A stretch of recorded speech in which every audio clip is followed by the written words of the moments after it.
আমন্ত্রণ ২১-এর রাতে আমাদের আজকের বিষয় উপদেষ্টারা আখের গুছিয়ে রেখেছেন। আমাদের সঙ্গে স্টুডিওতে উপস্থিত আছেন বিএনপির সাবেক সংসদ সদস্য হারুনুর রশিদ, আপনাকে স্বাগত জানাচ্ছি। আমাদের সঙ্গে আছেন বাংলাদেশ সুপ্রিম কোর্টের সিনিয়র আইনজীবী আবু হেনা রাজ্জাকি, আপনাকেও স্বাগত জানাচ্ছি। আমাদের আজকে বেশ কিছু বিষয়, সমসাময়িক বিষয় নিয়ে আলোচনার বিষয় আছে। গণভোট কবে হবে সেটি নিয়ে আজকে জামায়াত ইসলামী তাদের একটি দাবি সিইসির সঙ্গে মিটিং করেছে। তারা বলেছেন যে নভেম্বরের তারা গণভোট চান। এবারে আজকে মির্জা ফখরুল ইসলাম আলমগীর কথা বলেছেন, তিনি পিআর নিয়ে যে আন্দোলন চলছে সেটিকে উদ্বেগ হিসেবে দেখছেন। এছাড়া ধর্মভিত্তিক রাজনীতি নিয়ে যে একটি বিষয় চলছে, সাম্প্রদায়িক শক্তির উত্থান, সেটি নিয়েও তিনি কথা বলেছেন। আমি আলোচনায় যাবার আগে সম্প্রতি আমরা দেখেছি যে এনসিপির নেতারা বা তরুণ যারা রাজনীতিতে আসছেন তারা সম্প্রতি উপদেষ্টাদের বিরুদ্ধে নানা রকম কথা বলছেন, তাদের সেফ এক্সিট নিয়ে কথা বলছেন এবং তারা কেউ কেউ আখের গুছিয়ে নিয়েছেন এ ধরনের বক্তব্য দিয়েছেন এবং কাকে চেয়ারে রাখা যাবে কি যাবে না সে ধরনের বক্তব্য তারা দিচ্ছেন। আমি আলোচনা যাবার আগে খুব সংক্ষেপে সম্প্রতি একজন এনসিপি নেতার বক্তব্য একটু তুলে ধরতে চাই। জাতীয় নাগরিক পার্টির সিনিয়র যুগ্ম আহ্বায়ক সামান্তা শারমিন বলেছেন, অন্তর্বর্তী সরকারের প্রত্যেক উপদেষ্টা নিজের আখের গোছানোর কাজ সেরে রেখেছেন। তিনি বলেন, এই ইন্টারিম গভর্নমেন্টও আজ দেশের মানুষের বিরুদ্ধে দাঁড়িয়ে গেছে। তারা দেশের শিক্ষা ব্যবস্থার বিপক্ষে দাঁড়িয়েছে, অথচ সব শ্রেণী পেশার মানুষ রক্তের বিনিময়ে তাদের ক্ষমতায় বসিয়েছে। উপদেষ্টাদের উদ্দেশ্য করে তিনি বলেন, মন্ত্রণালয়ের জন্য কোটি টাকা দিয়ে গাড়ি কিনছেন, শিক্ষকদের কথা বললেই সরকারের কাছে টাকা নেই। এনসিপির আরেক নেতা বলেছেন, উপদেষ্টা সৈয়দা রিজওয়ানা হাসান যদি এবার অবৈধ ইট ভাটা বন্ধ না করে মালপানি কামায় তাহলে তাকে আর চেয়ারে রাখব না, এমন হুমকি দিয়েছেন জাতীয় নাগরিক পার্টির দক্ষিণাঞ্চলের সংগঠক ও জুলাই মঞ্চের মুখ্য সমন্বয়ক মোহাম্মদ রাকিব। আমি হারুনুর রশিদকে দিয়ে শুরু করতে চাই। আসলে উপদেষ্টাদের বিরুদ্ধে তরুণ রাজনীতিবিদ যারা আছেন, যাদেরকে আমরা দেখছি, তাদের এই ক্ষোভের কারণ কি? ধন্যবাদ আজকের ২১-এর রাতে আমাকে আমন্ত্রণ জানানোর জন্য। এখানে সহ-আলোচক আমাদের রাজ্জাকি ভাই, ২১-এ টেলিভিশনের দেশ বিদেশের সকল দর্শকদেরকে শুভেচ্ছা রইল। বাংলাদেশে একটা অস্থির সময় আমরা পার করছি, বাংলাদেশে একটা ক্রান্তিকাল আমরা অতিক্রম করছি, কোনো সন্দেহ নাই। তার কারণ একটা কর্তৃত্ববাদী শাসনের যে অবসান ঘটেছে একটা ব্যাপক রক্তপাতের মধ্য দিয়ে, এবং আমরা সবাই জানি যে একটা অন্তর্বর্তীকালীন সরকার এই ক্রান্তিকালীন সময়ে দায়িত্ব নিয়েছে এবং তারা প্রায় 14 মাস মতো অতিবাহিত হয়েছে। সামনে জাতীয় নির্বাচনের একটা রোডম্যাপ দেওয়া হয়েছে। সমস্ত কিছুকে নিয়েই একটা আমি বলবো যে একটা অস্থিরতা বিরাজমান আছে। বিভিন্ন জন দাবি দেওয়া নিয়ে যেমন রাস্তায় আপনার জমায়েত, শিক্ষকরা, ছাত্ররা, বিভিন্ন পেশাজীবীরা বিভিন্ন রকম দাবি দেওয়া নিয়ে তারা সরকারের দৃষ্টি আকর্ষণ করছে বা বিভিন্ন ঘটনা ঘটছে। পাশাপাশি রাজনৈতিক আমরা যারা গত জুলাই আগস্টের সঙ্গে আমরা ঐক্যবদ্ধ বা যুগোৎপাতভাবে যারা জড়িত, তাদের মধ্যেও বিভিন্ন বিষয় নিয়ে বিভক্তি বা বিভিন্ন বিষয় নিয়ে যে মতপার্থক্য লক্ষ্য করা আছে, এটা আমাদের জন্য আকাঙ্ক্ষিত নয়। বিশেষ করে তরুণদের, ছাত্রদের যে সংগঠনটি সরকারের আশীর্বাদ পুষ্ট বা সরকারের ছত্রছায়ায় গঠিত হয়েছে, সরকার তাদের কিছু প্রতিনিধিও উপদেষ্টা পরিষদের মধ্যে নিয়েছে। সেই ক্ষেত্রে তাদের যে সমস্ত কথাবার্তা, আমি মনে করি যে এটা আমাদের রাজনীতির জন্য শোভনীয় নয় এবং এই ধরনের ইঙ্গিত বা এই ধরনের বক্তব্য দায়িত্বশীল জায়গা থেকে সুনির্দিষ্ট হওয়া উচিত এবং এই জিনিসগুলো বলার ক্ষেত্রে চিন্তাভাবনা করে বলা উচিত। যে যেমন আপনি ইট ভাটার ক্ষেত্রে বললেন, ইট ভাটা এটা বাংলাদেশের সত্যিকার পরিবেশের জন্য একটা সমস্যা। তবে আমাদের এই ইট শিল্প যেটা, এটা বাংলাদেশের ইমারত শিল্পের ক্ষেত্রে, রাস্তাঘাট নির্মাণের ক্ষেত্রে এবং নির্মাণ কাজের জন্য ইটের বিকল্প এখনো সেভাবে আমার বাংলাদেশে আসলে। কিন্তু এইটার ইট ভাটা বন্ধ করার পরিবর্তে যেটা আহ্বান জানানো উচিত ছিল যে ইট ভাটাকে পরিবেশ বান্ধব কিভাবে করা যায়। এটা পরিবেশের জন্য মারাত্মক ক্ষতি করছে, এখানে কার্বন নিঃসরণ সবচেয়ে বেশি। তো যে কারণে এইভাবে বলাটা আমার মনে ঠিক হয়নি। দ্বিতীয়ত, শিক্ষার বিষয় নিয়ে গতকালকে যে ঘটনাটি ঘটেছে এটাও দুঃখজনক। তবে শিক্ষকদের উচিত ছিল যে আর 2-3 মাস পরে তো জাতীয় নির্বাচন আসছে, এই অন্তর্বর্তীকালীন সরকারের কাছে বিভিন্ন দাবি দেওয়া নিয়ে এই ধরনের জমায়েত করে জনদুর্ভোগ তৈরি হচ্ছে, এটাও যেমন একটা বিষয়। পাশাপাশি তাদেরকে শান্তিপূর্ণভাবে সমাবেশটাকে, সেখানে পুলিশের যে সমাবেশকে ভেঙে দেওয়ার জন্য যে ধরনের পদক্ষেপ, সেটাও আমার মনে হয় যে একটু ধীর স্থিরভাবে পদক্ষেপ নিলে ভালো হতো। কিন্তু এটিকে কেন্দ্র করে আমাদের এনসিপির একজন কেন্দ্রীয় নেতা যেভাবে বক্তব্য রেখেছে যে এত টাকা দিয়ে গাড়ি কিনা হচ্ছে, রাষ্ট্রযন্ত্রের জন্য, রাষ্ট্রীয় প্রতিষ্ঠানের জন্য গাড়ি তো প্রয়োজন, এগুলো তো বাস্তব। আপনি বিগত সময়ে পুলিশের জন্য যদি এখন গাড়ি কিনা হয়, যেটা যদি সমালোচনা করে সঠিক হবে না। তার কারণ গত জুলাই আন্দোলনের সময় পুলিশের অনেক গাড়ি ক্ষতিগ্রস্ত হয়েছে, আগুন লেগেছে। তো স্বাভাবিক তাদের কাজের এফিসিয়েন্সির জন্যে বা কাজের দ্রুততম আপনার এগুলোর জন্য তাদের গাড়ির প্রয়োজন আছে। এখন সেই জায়গাগুলোর জন্য যদি সরকারের কাছে তারা গাড়ি কেনার জন্য প্রস্তাব রাখে, সরকারকে এগুলো প্রায়োরিটি দিতে হবে। অন্যান্য প্রতিষ্ঠানের ক্ষেত্র যে বিষয়গুলো রয়েছে, যে মানুষ তো এখন হেঁটে কাজ করবে না আপনার, তো সেই ক্ষেত্রে এই জিনিসগুলো চিন্তা ভাবনা করে বলা উচিত ছিল। শিক্ষকদের যে দাবি, বেসরকারি শিক্ষকদের, যে হ্যাঁ তাদের একটা বৈষম্য আছে, তার কারণ সরকারি শিক্ষকদের আর বেসরকারি শিক্ষকদের মধ্যে অনেক বৈষম্য আছে। সেই ক্ষেত্রে শিক্ষকদের নিয়োগ প্রক্রিয়াগুলো আরও স্বচ্ছ হওয়া দরকার। তার কারণ যারা পিএসসি দিয়ে যারা শিক্ষকতা ক্যাডার সার্ভিসে যাচ্ছে তাদের কোয়ালিটি আর বেসরকারি স্কুল কলেজের শিক্ষকদের কোয়ালিটি কিন্তু অনেক পার্থক্য। এটা একটা গুরুত্বপূর্ণ বিষয়। সেই ক্ষেত্রে যদি এখন এই কোয়ালিটিগত দিকগুলো আপনার সঠিক না করে সমান সুযোগ সুবিধা পেতে চান, এটা আমি যৌক্তিক মনে করব না। তবে তাদের শিক্ষার ক্ষেত্রে বিশেষ গুরুত্ব দিতে হবে রাষ্ট্রকে। শিক্ষা জাতির আলো। সুতরাং এই জায়গার ক্ষেত্রে আমার মনে হয় যে শিক্ষকদের যেটুকু সুযোগ সুবিধা বাড়ানো সম্ভব বা শিক্ষকদের জন্য যতটুকু করা সম্ভব আমাদের সীমাবদ্ধতার মধ্যে, সেটার ব্যাপারে সরকার অবশ্যই গুরুত্ব দিতে হবে। সেই ক্ষেত্রে আমি মনে করি যে শিক্ষা মন্ত্রণালয়ের জায়গা থেকে শিক্ষক প্রতিনিধিদের সাথে আলোচনা করে বলতে পারত যে এই ধরনের দাবি দেওয়া আমরা বিবেচনায় রাখবো, পরবর্তীতে নির্বাচিত সরকার আসছে, সেই সময় এই ব্যাপারগুলো আপনারা আপনাদের দাবি দেওয়া জানাচ্ছেন, আমরাও বিষয়গুলো আমরা বিবেচনার মধ্যে রাখছি। তাহলে আমার মনে হয় এই ধরনের সংঘাত বা এই ধরনের উদ্ভূত পরিস্থিতি এড়ানো সম্ভব হতো। সর্বক্ষেত্রে যে সমস্ত পেশাজীবীরা আপনার এই ধরনের আন্দোলনে যাচ্ছে তাদেরকে এই একটা মেসেজ দেওয়া যে আমরা তো অন্তর্বর্তীকালীন সরকার, এই ক্ষেত্রে আমাদের সব বিষয়ে যদি বিভিন্ন পেশার যে সমস্যা আছে, দীর্ঘ 15 বছর যাবৎ যারা বৈষম্যের শিকার হয়েছে, এই সময় এই স্বল্প সময়ের মধ্যে যদি সেগুলো সব নিরসন করতে চান, সেগুলো কিন্তু আমি মনে করি যে আপনার সরকারের উপর একটা চাপ প্রয়োগ করা হবে। এটা আমার মনে হয় যে যৌক্তিক হবে না।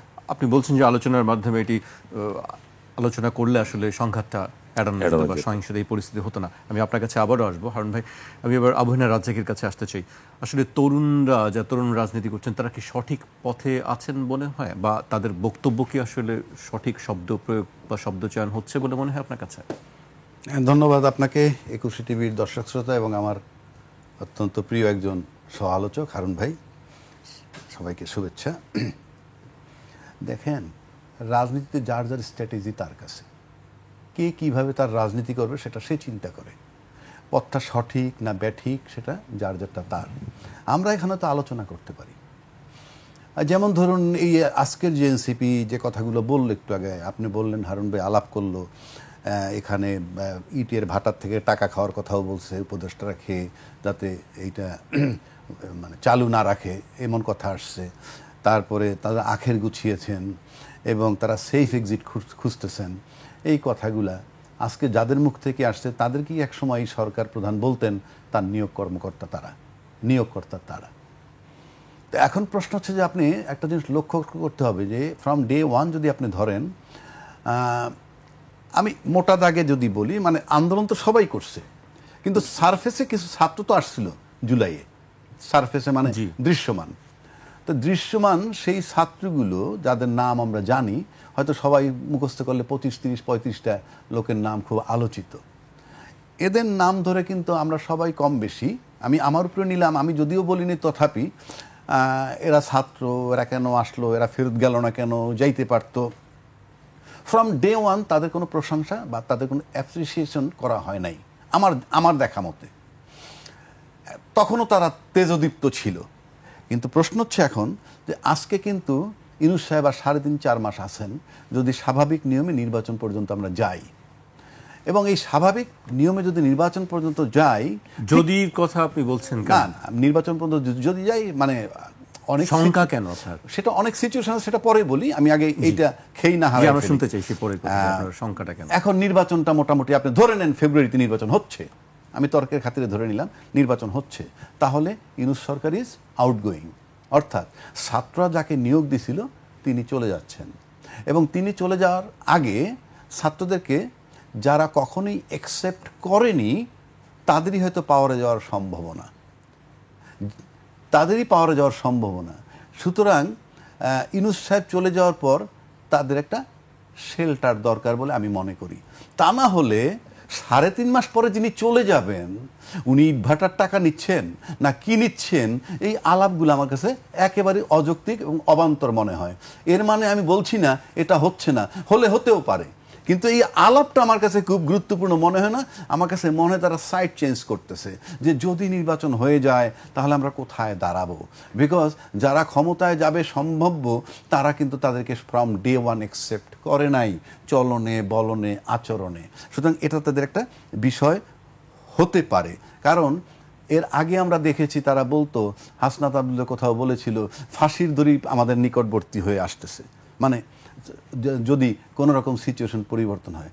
কিন্তু সেক্ষেত্রে আমার কাছে এই যে যার নাম বলেন সামন্ত শারমিন, উনি বললেন কি কি দুর্নীতি করেছে, আখের গুছিয়েছে, এটা ব্যাখ্যা অ্যাবসলিউটলি সে দিতে পারবে। কিন্তু আমি বারবার বলছি 3.5 মাসের মাথায়, মানে আর মাত্র 3.5 মাস, তাতে আমার কাছে মনে হয় না খুব গুরুত্বপূর্ণ আলাপ। এটা করেছেনই বোধহয় সাইড চেঞ্জ করতেছেন, যে যদি নির্বাচন হয়ে যায় তাহলে কারা ক্ষমতায় আসবে, যারা আমাকে ডে ওয়ান অ্যাকসেপ্ট করে নাই, এটা একটা কারণ হতে পারে 1 নম্বর। আর 2 নম্বর হলো আপনার বাংলাদেশে আমরা দেখছি এই সরকার আসার পর থেকে আমরা সবাই বলি তাকে কোঅপারেট করেছি, ভালো কথা, এটা নিয়ে বিতর্ক করি না, কিন্তু বিতর্ক এসে যায়। সবাই এই সরকারকে কোঅপারেট করছে, এবং যারা সবাই কোঅপারেট করছে এই সরকারটাকে, সেই সবাই কিন্তু আবার আওয়ামী লীগ সরকারের বিরোধিতা করছিল প্রায় 10-12 বছর। তো 10-12 বছর বিরোধিতা করা সত্ত্বেও আওয়ামী লীগ 15 বছর ক্ষমতায় ছিল, আর সবাই এই সরকারকে সহযোগিতা করতেছে, সে টালমাটাল হয়ে যাইতেছে, কিছুই করতে পারে, কুল কিনারা পাচ্ছে না। সহযোগিতার নমুনাটা বলতেছি, তার মানে হচ্ছে ইউনূসকে অপসারণটা ফ্রম ডে ওয়ান চাচ্ছে। কারা চাচ্ছে, কিভাবে যাচ্ছে, সেটা সেকেন্ডারি। এখন ইউনূস যদি নির্বাচন দিয়ে চলে যান তাহলে কিন্তু কারা ক্ষমতায় যাবে আমরা জানি, এবং সুতরাং নির্বাচন না দিয়ে যদি চলে যান সবচেয়ে বেশি লোকসান হবে তাদের। এই কারণে যদি ইউনূস কোনো কারণে টার্মোয়াল সিচুয়েশন, আমি যে বললেন যদির কথা জিজ্ঞেস করলেন, সেই ব্যাখ্যায় পরে আসি, যদি কোনো কারণে নির্বাচন না হয়, তার মানে হয় তাহলে ইউনূস চলে যাবে, নির্বাচন না হলে ইউনূস চলে যাবে, এতে কোনো সন্দেহ নাই। হলেও চলে যাবে, না হলেও চলে যাবে, এটা আমার ধারণা বলছি। যদি বলেন কেন, সেটা অন্য আলাপ, উনি চলে যাবেন। তো উনি যদি চলে যান তাহলে নির্বাচন না দিয়ে গেলেও তাদের অবস্থাটা কি হবে? কারণ হচ্ছে এই যে আমরা ইতিমধ্যে দেখেছি মাঠে কিন্তু আওয়ামী লীগও খণ্ড খণ্ড মিছিল করতেছে। বাংলাদেশে একটা জিনিস আপনি নিশ্চিত থাকেন, কালকে যদি ইউনূস সাহেব চলেও যায়, বাংলাদেশে আমি ভবিষ্যতে 50 বছরটা বলতে পারবো না, আগামী 2-4-6 মাসে পুলিশ আর্মির কোনো গুলি আর বের হবে না। পুলিশ আর্মির গুলি যেহেতু বের হবে না, সুতরাং ইউনূস সাহেব যদি নির্বাচন না দিয়ে কোনো কারণে চলে যান, টার্মোয়াল সিচুয়েশন যদি কোনো খারাপ দিকে যায়, তাহলে কিন্তু পতিত সরকার, কারণ এই এনসিপির বিরুদ্ধে কোনো সন্দেহ নাই, এবং ফ্রম ডে ওয়ান আজকে যারা তারা কোঅপারেট করে নাই তারাও তার বিরুদ্ধে। সুতরাং নির্বাচন না দিয়েও যদি চলে যায় তাহলে এনসিপি বিপদগ্রস্ত হবে। তো আমার কাছে মনে হয় আপনি একটা জিনিস বলছিলেন যে এনসিপি শেল্টার খুঁজছে, আমি বলতেছি আসলে কার কাছে শেল্টার খুঁজছে? ওই যে আপনি বিএনপির কাছে না জামায়াতের কাছে? আপনি কথাটা, আমি জামাত প্রসঙ্গ কিন্তু বলিই নাই না, কিন্তু আমরা সামনে দেখছি যে যারা আমি বলছি বড় দল হচ্ছে বাংলাদেশের বর্তমানে। আপনি কথাটা বুঝে নেবেন, খালি আমাকে ক্যাটাগরিক্যালি জিজ্ঞেস করার কোনো প্রয়োজন নাই।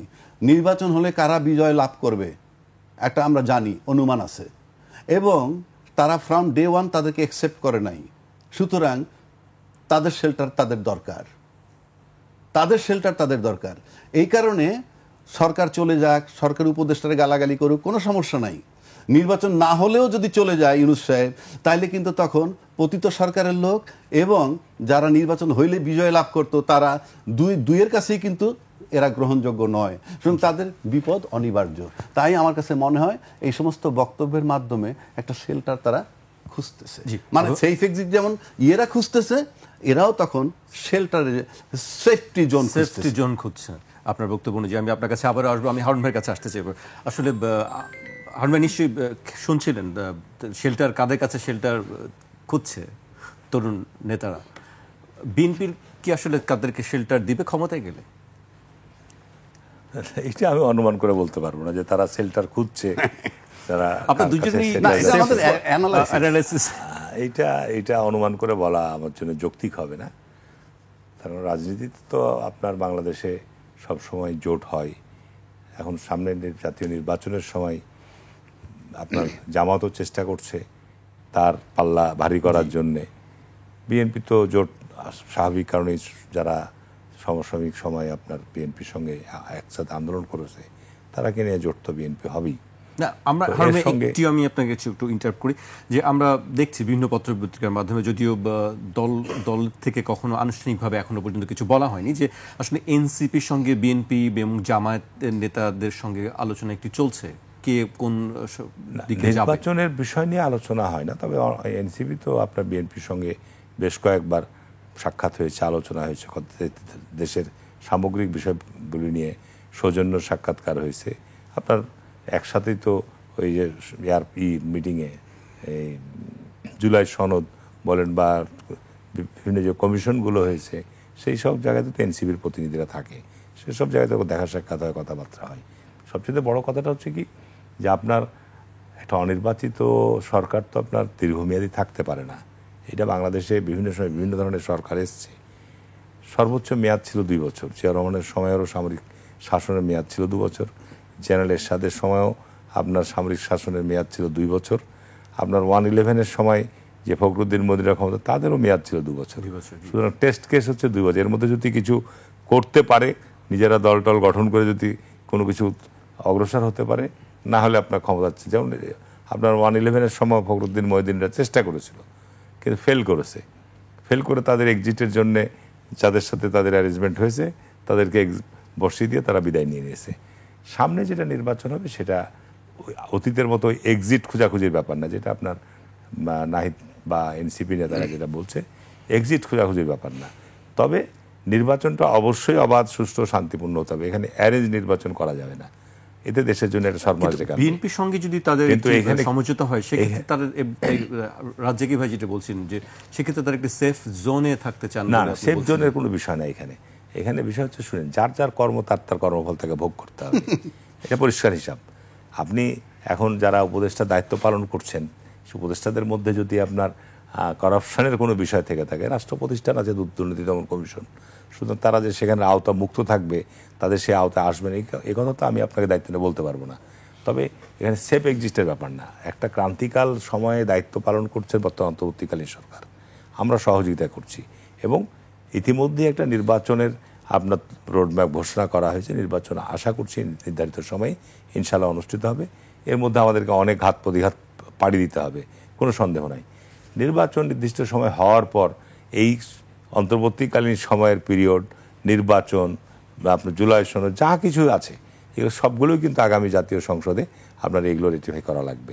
এগুলোর মধ্যে এগুলোকে আপনার অন্তর্ভুক্তি করা লাগবে, এগুলোকে বৈধতা দেওয়া লাগবে, কোনো সন্দেহ নাই। আমি সংবিধানে যেহেতু 4 বার 5 বার সংসদ ছিলাম, সুতরাং আমার যেটুকু ধারণা, যে অতীতে এই সমস্ত যে সরকারগুলোর কথা আমি বললাম, এই সরকারগুলো সব সময় আপনার এইগুলো পরবর্তী সংসদে সংশোধনী নিয়ে এসে এগুলোকে আপনার স্বীকৃতি দেওয়া হয়েছে। সুতরাং আগামী তো হবে। আর অন্তর্বর্তীকালীন সরকারের যারা দায়িত্ব পালন করছেন, তাদের দায়িত্ব নিয়ে ভবিষ্যতে প্রশ্ন আসবে না।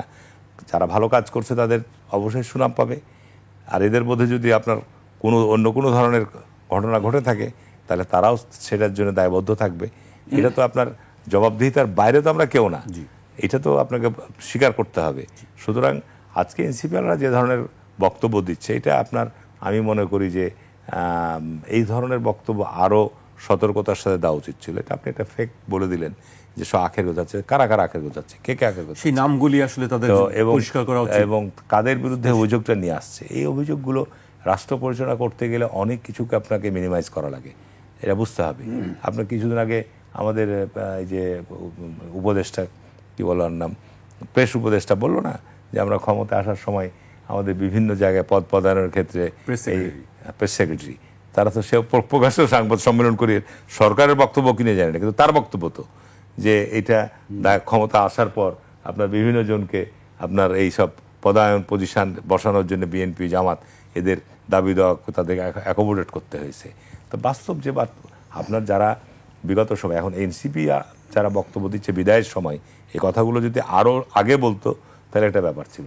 বিদায়ের সময় আমাদের বাস্তব যেটা চারিত্রিক যে আমাদের বৈশিষ্ট্য, একেবারেই আমি খোলাখুলিভাবে বলছি, চারিত্রিক আমরা কি চরিত্রগতভাবে পরিবর্তন হতে পেরেছি? আমরা কি রাজনৈতিক সংস্কৃতির মধ্যে কোনো পরিবর্তন এসছে? এত বড় একটা রক্তপাতের মধ্যে পরিবর্তন আসার পর আমি বলি একটুকু আসেনি। দ্বিতীয়ত, যে আমাদের স্বার্থে আঘাত লাগলে, আপনি একটা গুরুত্বপূর্ণ দায়িত্বে আছেন, আপনার কাছে আমি একটা দাবি দেওয়া নিয়ে গেলাম, সেটা যদি আপনি বাস্তবায়ন না করেন, আপনাকে আমি ট্যাগ লাগাবো যে আপনি জামাত করেন, না হয় আওয়ামী লীগ করেন, না হয় আপনি স্বৈরাচারের দোসর। এইটা আমাদের সংস্কৃতির মধ্যে গত 50 বছরের লেগে আছে। তো সুতরাং আমরা দায়িত্বশীল জায়গা থেকে আপনার এই সব কথাবার্তা বলার সময় আরও সতর্কতা অবলম্বন করা দরকার।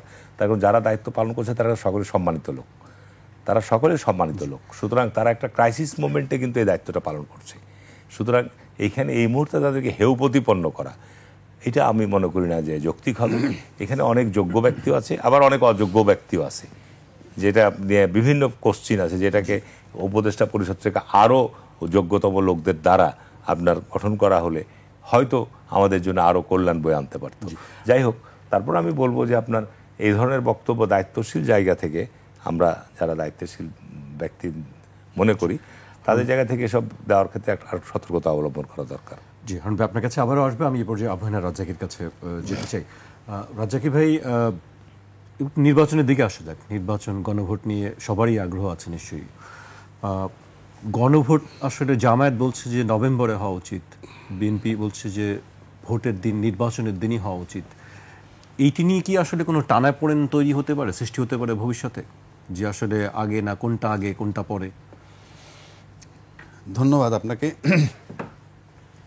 আপনি দেখেন যে এই যে সংস্কার এবং ঐক্যবদ্ধ কমিশন, তারা যে দীর্ঘ ফেব্রুয়ারি থেকে সেপ্টেম্বর না অক্টোবরের লাস্ট আলোচনা করলো সম্ভবত 8 তারিখে, এখন যেটা সিদ্ধান্ত হয়েছে সেটা তারা নোট অফ ডিসেন্ট সহ কিছু ঐক্যমত্য আছে, নোট অফ ডিসেন্টও আছে, এটা সম্ভবত 17 তারিখ স্বাক্ষর হবে এই জায়গাটায়। এটাই এই চলমান প্রক্রিয়াটা থাকতে থাকতে কিন্তু আরেকটা বিষয় নতুন যোগ হয়েছে, গণভোট। গণভোটের কথাটা কিন্তু শুরুতে ছিল না, এবং একসময় ভাইয়েরা এটা গণভোটের বিরোধীই ছিল। তারপর যাই হোক, যখনই বিরোধীটা আমি এখন টানবো না, যেহেতু তারা একটা ঐক্যমত্যে চলে আসছে যে তারা গণভোটে সম্মতি দিছে, সেখানে আবার এখন একটু ব্যাপার আসছে, গণভোট নির্বাচনের আগে নাকি গণভোট এবং নির্বাচন একই দিনে। ওনাদের ভাষ্যটা হইল যে আমরা একই দিনে করব, আর জামাত বলছে যে আমরা আগে করতে চাই, সম্ভবত নভেম্বরে ডিমান্ড করছে। আজকেই বলেছেন, আজকে ডিমান্ড সঙ্গে দেখা করে।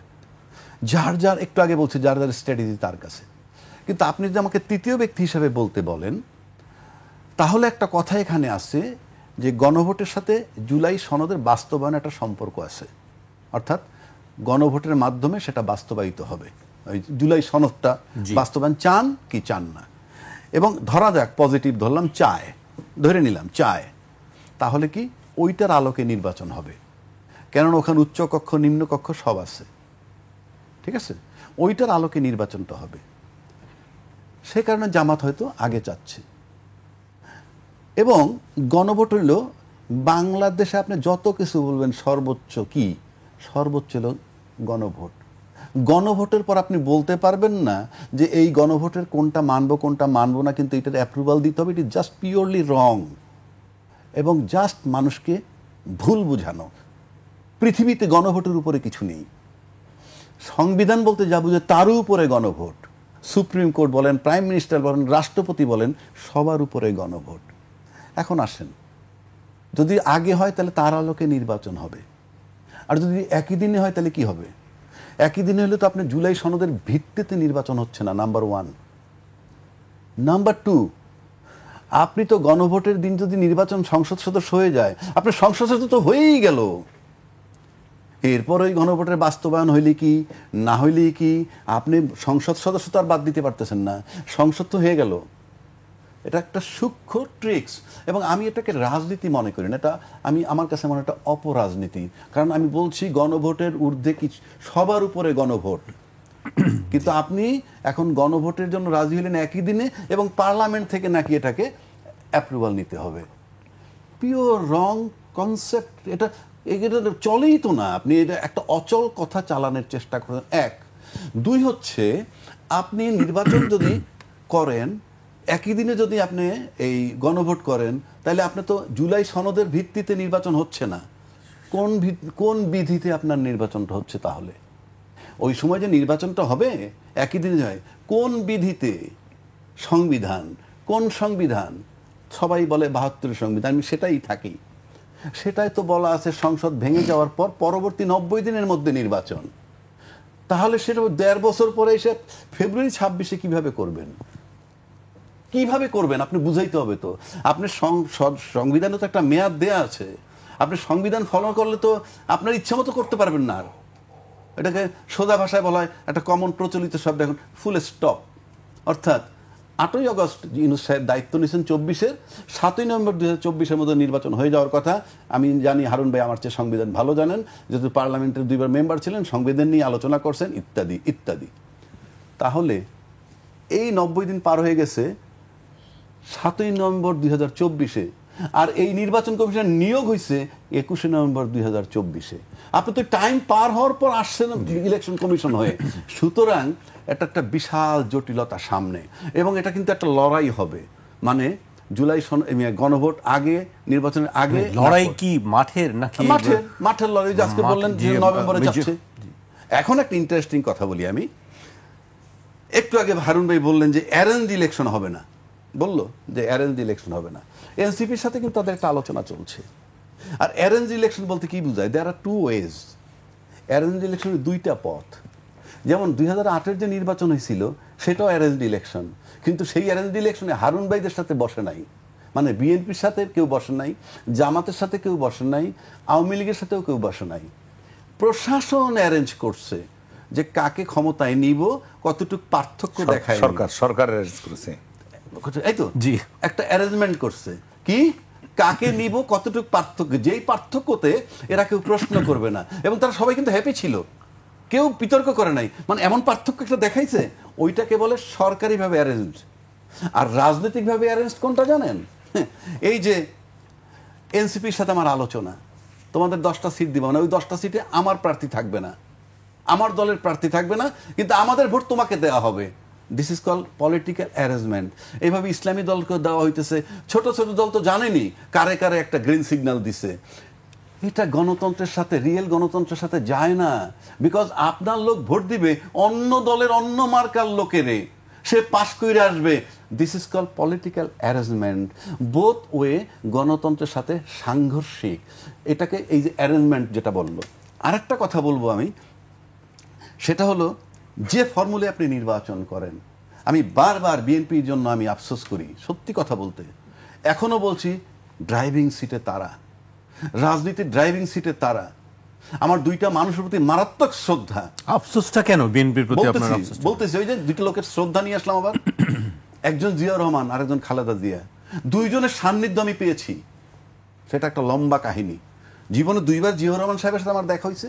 একবার তার হাতের থেকে আমি খাবার নিয়েছি, খাবার বলতে ওই যে প্রোগ্রামের খাবার, বঙ্গভবনে।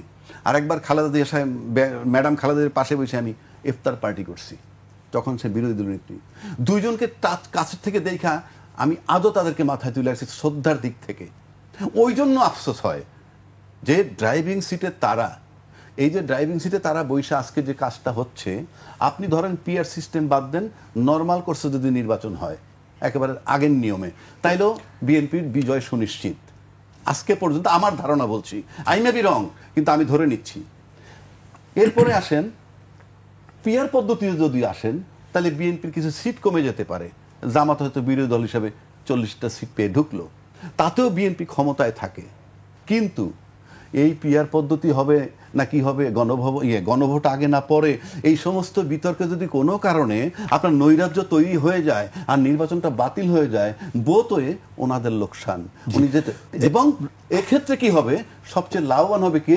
পতিত সরকার, যদি নির্বাচন না হয়। রাজ্জাক ভাই, আমাকে এই পর্যায়ে বিরতিতে যেতে হচ্ছে। আমার প্রোডাকশন থেকে বারবার বলছে যে বিরতিতে যেতে হবে, সময় পার হয়ে যাচ্ছে।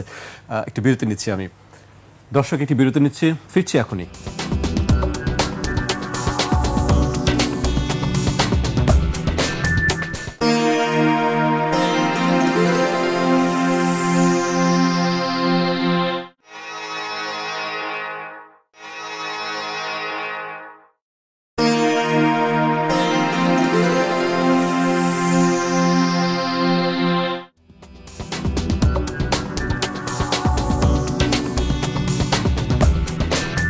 বিরতির পর আবারও স্বাগত। আপনারা দেখছেন 21-এর রাত। আমাদের সঙ্গে আছেন বিএনপির সাবেক সংসদ সদস্য হারুনুর রশিদ এবং বাংলাদেশ সুপ্রিম কোর্টের সিনিয়র আইনজীবী আবু হেনা রাজ্জাকী। আমরা বিরতিতে যাওয়ার আগে রাজ্জাকী ভাইয়ের বেশ কিছু কথাবার্তা শুনছিলাম। বিএনপিকে নিয়ে বেশি উনি কথা বলছিলেন, তার হতাশার জায়গা, আফসোসের জায়গায় তিনি বলছিলেন যে, এবং পলিটিক্যাল অ্যারেঞ্জমেন্টের একটি কথা তিনি বারবার বলছিলেন যে আসলে এই ধরনের অ্যারেঞ্জমেন্টগুলি বিএনপির করছে বা হয়ে গেছে কোনো রকম ভাবে। আপনি কি না, এখানে আমি পলিটিক্যাল অ্যারেঞ্জমেন্ট হোক বা রাষ্ট্রীয় অ্যারেঞ্জমেন্ট হোক, সরকারের অ্যারেঞ্জমেন্ট হোক, সে বিষয়ে পরে আসছি। এখানে বিষয়টা হচ্ছে, আমি শুরুতেই বলেছি যে আমরা একটা সত্যিকার অর্থে একটা ক্রাইসিস ফেস করছি, কোনো সন্দেহ নাই।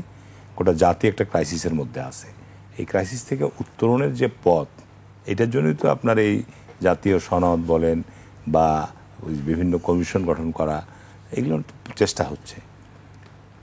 গণভোট নিয়ে ঐক্যমত পোষণ হয়েছে, আর আশা করি আগামী 17 তারিখ জুলাই সনদের আমরা ডিক্লারেশন একটা পাবো, এবং সেটা সমস্ত রাজনৈতিক দলগুলোর ঐক্যমতের ভিত্তিতেই আমরা পাবো।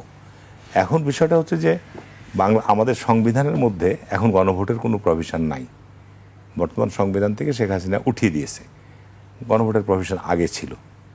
এখন গণভোটটাও যে আমি আয়োজন করব, সেটাও কিন্তু সংবিধানে আমাকে পরবর্তীতে অন্তর্ভুক্ত করা লাগবে। ঠিক আছে না? এই গণভোটের মধ্যে যেহেতু সেটেলড ইস্যু, আমরা গণভোটটা কিসের উপর করব? আমরা যে আগামী 17 তারিখে যে জুলাই সনদের ডিক্লারেশন দেব, সেটাই গণভোটে আমি আপনার বৈধতা নিয়ে আসবো। রাজ্জাকী ভাই যেটা বলেছে যে অবশ্যই গণভোট বাংলাদেশে অতীতে 3টা হয়েছে, তার মধ্যে একটা ছিল অ্যাবসলিউট সংবিধানের উপরে। হ্যাঁ, তো সুতরাং গণভোট সংবিধানের উপরে কোনো সন্দেহ নাই। কিন্তু আপনার এখন বর্তমান গণভোট আপনি করবেন জনমত যাচাইয়ের জন্যে। এই গণভোটটা আমরা বলছি যে নির্বাচনের দিন, গণভোট নিয়ে কিন্তু আর কোনো বিতর্ক নাই। আবার কোনো দল বলছে যে নির্বাচনের আগে এটা করতে হবে। তো জুলাই সনদ অনুযায়ী যে নির্বাচনের কথা বলছে, সেই জুলাই সনদ অনুযায়ী নির্বাচন তো নির্বাচনী, নির্বাচন কমিশন তফসিল ঘোষণা করবে, প্রার্থীরা প্রতিদ্বন্দ্বিতা করবে, নির্বাচনটা একটা অবাধ, সুষ্ঠু, শান্তিপূর্ণ হবে। আর জুলাই সনদটা আমরা আগামীতে যারা সংসদ সরকারে যাবে, যেগুলো সাংবিধানিক বিষয় রয়েছে, সেগুলো সংবিধানে, আজকে আমি গণমাধ্যমে দেখলাম যে এটা ওই ঘোষণার সময় একটা টাইম ফ্রেম দিয়ে দিতে পারে যে আগামী সংসদে 6 মাসের মধ্যে এগুলো, এই ধরনের একটা আলোচনা, যেটা আমরা 17 তারিখ অপেক্ষা করি। আসলে এগুলো অনুমানের উপর আলোচনা করাটাও ঠিক হবে না। তবে বাংলাদেশের সংবিধানে খুব পিকুলিয়ার, গত পঞ্চদশ সংশোধনী শেখ হাসিনা যেটা করে গেছে, আপনি সংবিধানের 172 অনুচ্ছেদ আপনি বহাল রেখেছেন। সেখানে বলছেন যে 172 অনুচ্ছেদে আপনি যে কোনো বিষয়ে, সংবিধানের যে কোনো বিষয় মানে 2/3 মেজরিটি হলেই আপনি সেগুলো সংশোধন, পরিবর্তন, হ্যাঁ 142, সেগুলোর মধ্যে দিয়ে আপনি পরিবর্তন, সংযোজন, বিয়োজন করতে পারবেন। আবার ওই সংবিধানের মধ্যে লিখছেন যে এই কিছু কিছু ধারা, এগুলো কোনোভাবেই পরিবর্তনযোগ্য না, সাতের খ বদল হবে না। এই যে একটা সাংঘর্ষিক না, হারুন ভাই, আমি কমপ্লিমেন্ট দেই, সাংঘর্ষিক না, এটা একদম স্টপ। আপনি এটা নাড়াচাড়া করা যাবে না, হাতি দিতে পারবেন না, হাতি দেওয়া যাবে না, কোনো গণভোট করে করা যাবে না, আপনি মহাবিপদে পড়বে সবাই। এগুলো একটা অদ্ভুত ধরনের, এটা কোনোদিন হতে পারে না। সংবিধানে পরিবর্তনযোগ্য, এটা তো কোরআন শরীফ না যেটা কোরআন পরিবর্তন কেউ করে ফেলবে। তারপরে আপনার এখানে আপনি গণভোটের যে বিষয়টা ছিল, গণভোটটা উঠিয়ে দিয়েছে এই একটা কারণে, যে ভবিষ্যতে গণভোট থাকলে যে আজকে আমরা গণভোট আয়োজন করতে, এটাও কিন্তু সংবিধানের বাইরে আছে। যে কারণে আমরা নির্বাচনের দিন কেন বলছি, নির্বাচনের দিন আপনার যে ভোটারদের উপস্থিতি, নির্বাচনে প্রার্থীরা প্রতিদ্বন্দ্বিতা করবে, যার ফলশ্রুতিতে নির্বাচনের দিন ভোটারদের উপস্থিতির যে পার্সেন্টেজটা থাকবে, ধরেন 50%, 60%, 70% ভোটের উপস্থিতি হতে পারে। যে পরিমাণ ভোটার উপস্থিতি থাকবে, আপনার গণভোটেরও সেই কাস্টিং রেট একই রকমই আসবে। ঠিক আছে না? যেহেতু এটা সেটেলড, আমরা তো রাজনৈতিক দলগুলো গণভোটের ব্যাপারে শুধু এখানে হ্যাঁ না, আমরা এতগুলো সাধারণ ভোটার, গ্রামের, মফস্বলের এই 84 দফা সম্পর্কে তারা অজ্ঞ, এরা এসব ব্যাপারে মোটেও অকিবহাল না, সচেতন না, কিচ্ছু জানে না। কিছু সচেতন মানুষ যারা তাও 84টা সম্পর্কে আমাকেই প্রশ্ন, আমি এখনো বলতে পারবো না।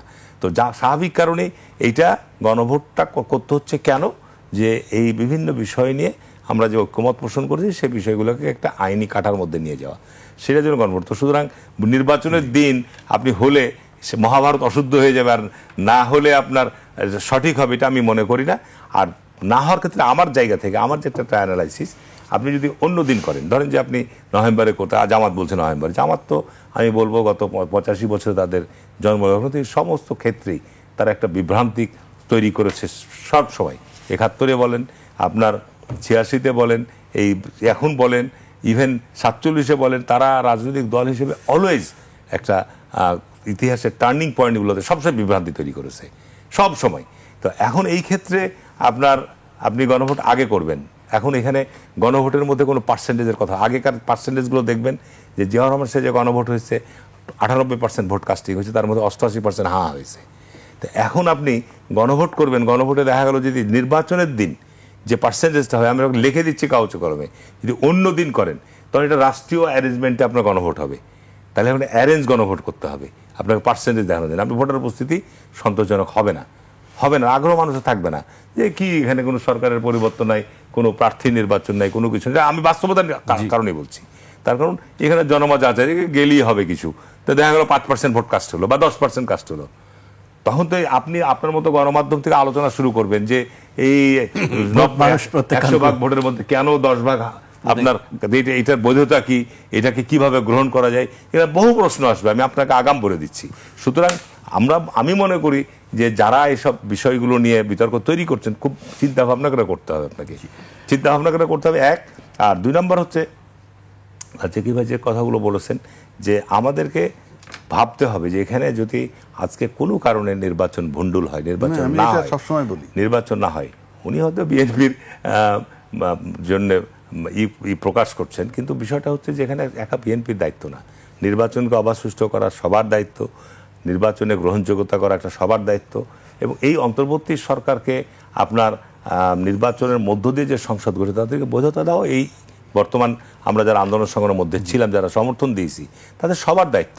শুধু আপনি যদি তাদেরকে ফেলে দেন, তাহলে তো ফেলে দিলে এটা অহেতুক তাদেরকে দায়িত্ব দিয়ে এটা বিপদের মধ্যে ফেলে দেওয়া, তারা একটা জাতির ক্রাইসিস টাইমে দায়িত্ব পালন করছে, এটা ভাবতে হবে আপনাকে। সুতরাং তারা যে চেষ্টা করছে না, তারা এতগুলো রাজনৈতিক দলকে নিয়ে একের পর এক সিরিজ বৈঠক করছে এবং চেষ্টা করছে যে রাজনৈতিক দলগুলোর মধ্যে একটা সমঝোতা বা ঐক্যমত প্রতিষ্ঠা করার, এইসব ক্ষেত্রে না হলে এটা আমাদের সবার জন্য অমঙ্গল বয়ে আনবে। আমি মনে করি যেটা আপনার গণভোটের ক্ষেত্রে আমার ব্যক্তিগত অভিমত, যদিও বিএনপির জায়গা থেকে গণভোটের ক্ষেত্রে আপত্তি ছিল, কারণ আলটিমেটলি আপনি জুলাই সনদের ক্ষেত্রে একটা রাজনৈতিক দলিল, এটাকে আপনার আইনি কাঠামো আপনি সংবিধানে যে দিবেন, আপনি গণভোট তার সংবিধান এখন নাই। সুতরাং আমরা যে দাবি দাওয়াগুলো নিয়ে বা যে প্রস্তাবগুলো নিয়ে আমরা ঐক্যমত পোষণ করছি, এই আস্থার অভাব যদি থাকে যে আমি ক্ষমতায় গেলাম, আমি ক্ষমতায় গিয়ে এই এত দীর্ঘ লং আলোচনার মধ্য দিয়ে আমি যেসব বিষয়গুলো আমরা সিদ্ধান্তে ঐক্যমত হলাম, একটা দলিল স্বাক্ষরিত হলো, সেগুলো আমি গিয়ে পরিবর্তন করব, মানবো না, তাহলে তো দেশে ভাই রাজনীতি করা যাবে না। এই বিশ্বাসটুকু তো থাকতে হবে যে আজকে আপনার এই আলোচনার মধ্য দিয়ে আমি মনে করি না যেটার কারণে বিএনপির ক্ষেত্রে গণভোটের ব্যাপারে বিএনপি আপত্তি ছিল বা বিএনপি রাজি ছিল না, একটাই কারণে, অন্য কোনো কারণ না। আপনি আলোচনার মধ্য দিয়ে একটা দলিল তৈরি করলেন, সবাই স্বাক্ষর করলেন, এটা তো একটা রাষ্ট্রীয় দলিল হবে। এইটার পরে এর আগে ওই যে আমরা 3 দলের উপর রেখা, জোট রেখায় সব বলে, আমরা তো ছাত্র রাজনীতি করেছি, আমি জানি না এরকম ভাবে আপনার অফিসিয়ালি কোনো আলাপ আলোচনা করে 3 দলের দলিল জাতীয়ভাবে প্রকাশ করছিল, আমার জানা না এরকম। তবে এখন তো আপনার এটা জাতি জানছে, দেখছে, সুতরাং এখান থেকে বেরিয়ে যাওয়া এই সমস্ত রাজনৈতিক দলের জন্য কাউরির জন্য আপনার এটা আমি মনে করি না যে এটা ভাবা উচিত। সুতরাং আপনি যেটাই করেন না কেন, আপনাকে সবগুলোই আপনাকে আগামী জাতীয় সংসদে আপনাকে নিয়ে যেতে হবে।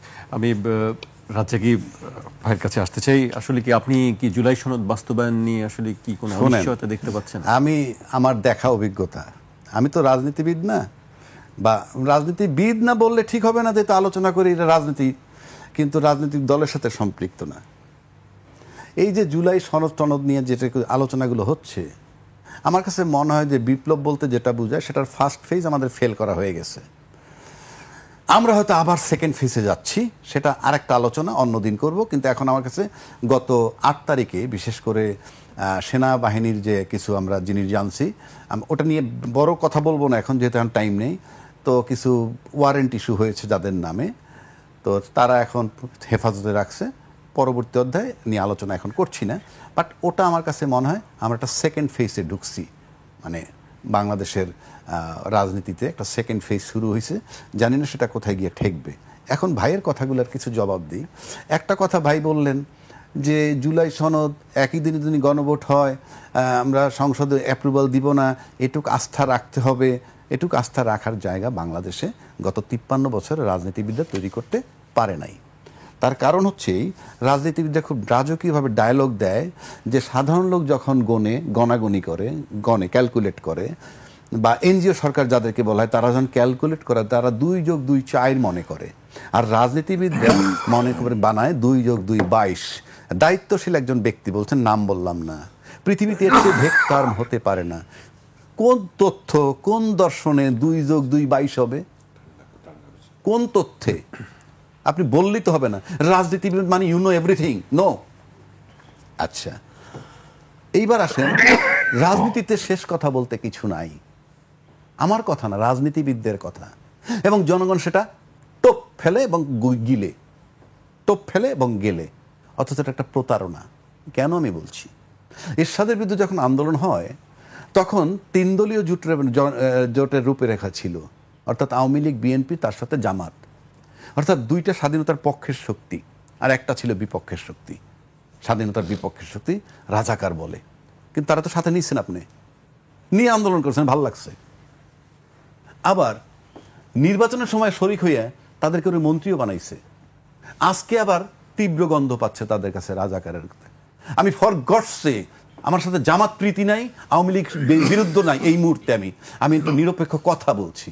তো আপনারা কখনো ঘ্রাণ পাবেন, কখনো গন্ধ পাবেন, আর সেই জামাতকে কাছে নিবেন, দূরে ঠেলবেন। আমি আপনাকে বিশ্বাস করব কেন? আপনার আমার আস্থা থাকবে কেন? 1, 2, আপনি যদি সংসদে অ্যাপ্রুভাল দেনই, মনে করেন করবেনই, তাহলে আগে করলেই বা দোষ কি? 3, সংবিধানে বলছেন গণভোট বলতে কিছু নাই। সেই সংবিধান তো থেমে গেছে, দুইজনে একমত আসলাম, ওটা হাতই দিতে পারবেন না। তাহলে গণভোট আসলো কোত্থেকে? আসছে অন্তর্বর্তীকালীন সরকারের অন্তর্বর্তীকালীন সংবিধান থেকে। এবং অন্তর্বর্তীকালীন সরকার ইউনূস সাহেব, উনি নির্বাচন দিচ্ছেন ফেব্রুয়ারি 26, মানতে বাধ্য এবং মানতে বাধ্য সংবিধানের বাইরে সে। কিন্তু মানতে বাধ্য কেন? অন্তর্বর্তীকালীন সরকারের অন্তর্বর্তীকালীন সংবিধানে চলমান, সে কারণে। নাহলে আপনি যান কেমনে ফেব্রুয়ারিতে নির্বাচনে? এরা মেনে নিচ্ছেন কেমনে? একবার ফেব্রুয়ারি নির্বাচন চাইলেন, 7ই আগস্ট নির্বাচন চাইলেন পরবর্তী 3 মাসের মধ্যে, 7ই আগস্ট 2024-এ। তারপরে আপনারা এই সরকারের সাথে দেখা করে বললেন ডিসেম্বর 25-এর মধ্যে নির্বাচন চাই। ও, ইট ইজ সো ইজি, কথায় কথায় শিফট করে ফেলবেন। তারপরে চূড়ান্তভাবে আসলেন ফেব্রুয়ারিতে নির্বাচন। তার মানে কি? সবাই ইউনূস সরকারের অলিখিত অন্তর্বর্তীকালীন সংবিধানের অন্তর্গত, মানেন আর নাই মানেন, তাহলে সব অবৈধ। এবং এইটা স্বীকৃতির জন্য গণভোট বলেন অথবা জুলাই ঘোষণাপত্র যেটা করছেন আগে, সেটাকেও সংশোধন করতে পারেন। সহজ রাস্তা, গল্পের কিছু নাই, তামাশার কিছু নাই, এটা কোনো সমিতি ক্লাব না। ওই যে জুলাই ঘোষণাপত্র দিচ্ছেন, সেখানে এখনো সুযোগ আছে জুলাই ঘোষণাপত্র সংশোধন আকারে সংশোধন করবেন, এবং সেখানে এই সরকারের মেয়াদ দিবেন 8ই আগস্ট 2024 থেকে 30শে জুন 2026 পর্যন্ত। এবং এর ভিতরে উনি নির্বাচন কমিশন আনবেন, নিয়োগ দিবেন, এবং এর ভিতরে উনি নির্বাচন করে চলে যাবেন। টোটাল সবার বৈধতা। নাহলে ওই সংবিধান থেমে আছে, যেটা আলাপ হইল, আপনাদের যাওয়ার প্রক্রিয়াটাই প্রশ্নবিদ্ধ হবে এবং অবৈধ হবে। এবং ভাগ্যগুণে যদি 5 বছর পর, 10 বছর পর হয়, আজকে রাজ্জাকের কথা তখন ফলবে, এভরি উইল বি আনসারেবল। কারণ আমরা দেখছি বঙ্গবন্ধু হত্যার বিচার কতকাল পরে করছে, আমরা দেখছি যুদ্ধাপরাধীদের বিচার কতকাল পরে করছে, এবং এই বঙ্গবন্ধু হত্যার বিচারও আওয়ামী লীগ করেছে, আর তারপরে যুদ্ধাপরাধীর বিচারও আওয়ামী লীগ করেছে। ইনশাআল্লাহ তাআলা যদি সুযোগ থাকে, এই যদি এগুলো ত্রুটি না করে, শুদ্ধ না করে, আমি বারবার বলছি, সবাই কিন্তু সময়ের ব্যবধানে কঠিন পরিস্থিতির মুখোমুখি হওয়ার সমূহ সম্ভাবনা থাকবে, আশঙ্কা থাকবে। আমি হারুন ভাইয়ের কাছে আসতে চাই। বারবার আশঙ্কার প্রকাশ করছিলেন রাজ্জাকি ভাই, কথার মধ্যে আশঙ্কা চলে আসে। আমি সেফটির জন্য বলছি, সবার সেফটির জন্যই বলছেন না? ঠিক আছে, আশঙ্কার কথা বলছেন না। বিষয়টা হচ্ছে কি, আপনার দেখেন রাজ্জাকি ভাই যে কথাগুলো বললো, জামাত বিএনপির সঙ্গে আপনার নির্বাচনী জোট ছিল। জামাত একটা ভিন্ন রাজনৈতিক দল, এবং রাজনৈতিক কৌশল হিসাবে আমি পার্লামেন্টে মেজরিটি নেওয়ার জন্যে আওয়ামী লীগ একটা জোট তৈরি করেছে তাদের সমমনাদেরকে নিয়ে, বিএনপি একটা জোট করেছে, এবং এটা স্থায়ী কোনো ব্যাপার না। তারা তো স্বাধীনতা বিরোধী শক্তি। সুতরাং যেহেতু আবার রাজাকারদেরকে নিয়ে আবার শেখ হাসিনা আবার আন্দোলনও করেছে, সেটাই বলছে একসাথে, সেটাই বলছেন যে সবাই আসলে তাদেরকে নিয়ে। সুতরাং এখানে বিষয়টা হচ্ছে যে আমাদের ক্ষমতা কেন্দ্রিক রাজনীতির একটা ব্যাপার আছে এখানে। আপনি এখানে মেজরিটি আনার জন্য বা সরকার বিরোধী আন্দোলনকে আপনার জোরদার করার জন্য আপনার যখন যাকে দরকার মনে নিয়েছেন, যেমন 3 দলের রূপরেখার মধ্যে সিদ্ধান্ত ছিল যে স্বৈরাচারকে আমরা কেউ নিব না, কিন্তু দেখা গেল বিএনপি 91 সালে ক্ষমতায় আসার পর বিএনপির বিরুদ্ধে আপনার জামাত, জাতীয় পার্টি, আওয়ামী লীগ মিলে একসাথে তারা আন্দোলন করেছে। এখন এখানে যে বিষয়টা এর আগে আলোচনা এসছে যে আপনার বাংলাদেশে ক্ষমতার পটে পরিবর্তন হয়েছে এবং এইভাবেই আপনার সাংবিধানিক বৈধতা দেওয়া হয়েছে। আগামী 20 বছর পর, 10 বছর পর, 30 বছর পর এগুলো তো সংস্কার প্রক্রিয়া চলমান থাকবে।